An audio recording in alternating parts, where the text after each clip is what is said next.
In this lesson, we'll extrude out an extension underneath the barrel. So we'll create another piece that kind of connects up the barrel and this cylindrical piece. So let me turn off the grid. I'm going to take the barrel and I'm just going to scale it down slightly, and I just want to kind of move it up a little bit just so that it's right on top of this line on the cylinder. And I've just got the wireframe turned on, wireframe unshaded. So I want to create an extension that is sort of the width of this piece down here. So we could use our insert edge loop tool to add edge loops, or we could just take this edge in the middle and do a bevel on that. So we'll take this bevel and let's reduce the offset to maybe 0.4, so it's a little bit narrower than that. Let's go ahead and take these faces that have been created here, and let's do an extrude. And you can see if I increase the thickness, it's going to pull it out in this direction. I don't really want that, so instead I'm going to click on this little handle right here. It changes our manipulator. I'm just going to pull this out in the Z direction. So I'm just pulling it out straight out here. So something like that. Now I want to create an opening here, and so let's go ahead and do another extrude. We'll create a little offset here, repeat that extrude, and again I'm going to change the manipulator so I can push this straight back. I'll create a little bit of an edge there to hold that edge and then pull that straight back into there.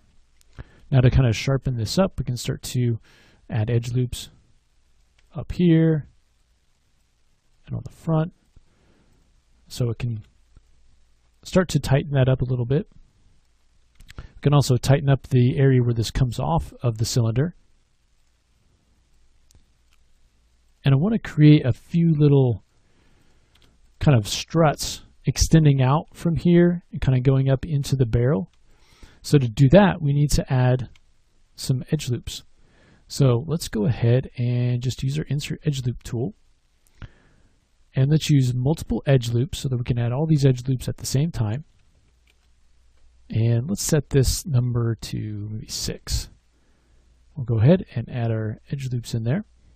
So now you can see that those are sort of evenly spaced. Okay. I want to kind of straighten out those edge loops before I extrude them. So I'm going to come into the side view and just select the points. I'm just going to kind of move them back until it's a little bit more of like a straight line.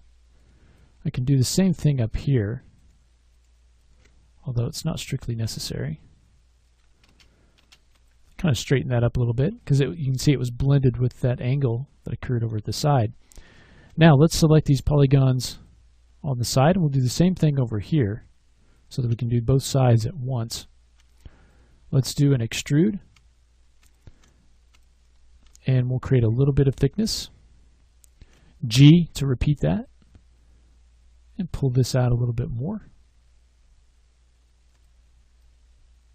Okay. And let's do G again. Kind of pull that out a little bit more.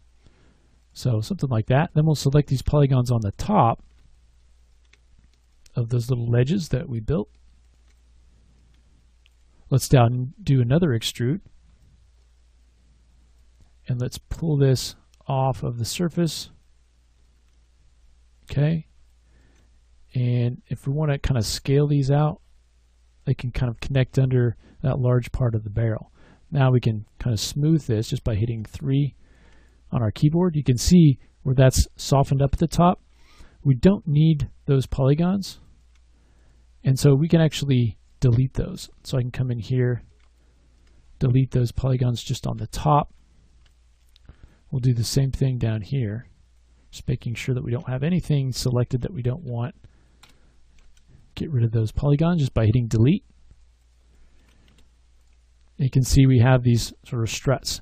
Now if you want to add a little bit more resolution here to kind of tighten it up a little bit, if you want to insert some edge loops coming across, you can do that too. So if you compare a little bit. So let me go ahead and reset the tool. We'll add a couple of edge loops right in here. And so you can see that's the difference in the look that you get. Also, you could come in and start to add an edge loop here, although Depending on which one you add it to, it may start to extend through here. For instance, if we were to add an edge loop coming in here, it would extend and change the shape of that cylinder shape. And so you just have to be aware that either cut it off here, or there's other options that you can use to kind of make sure that it's not continuing into a place where you don't want it.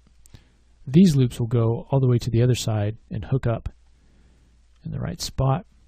We can also come in here and begin to add some edge loops in this direction. And then also these right now come straight out the side. You could also kind of extrude that bottom portion down a little bit if you wanted to. Like underneath here, these faces. But I just want a little bit of a gap there because we're going to be putting some sort of cord in there. All right, so that gives us our little extrusion on the bottom with the strut sticking up into the barrel. The next thing that we want to do is to add this sort of rounded piece up at the top of our stun gun here. So let's go ahead and do that in the next lesson.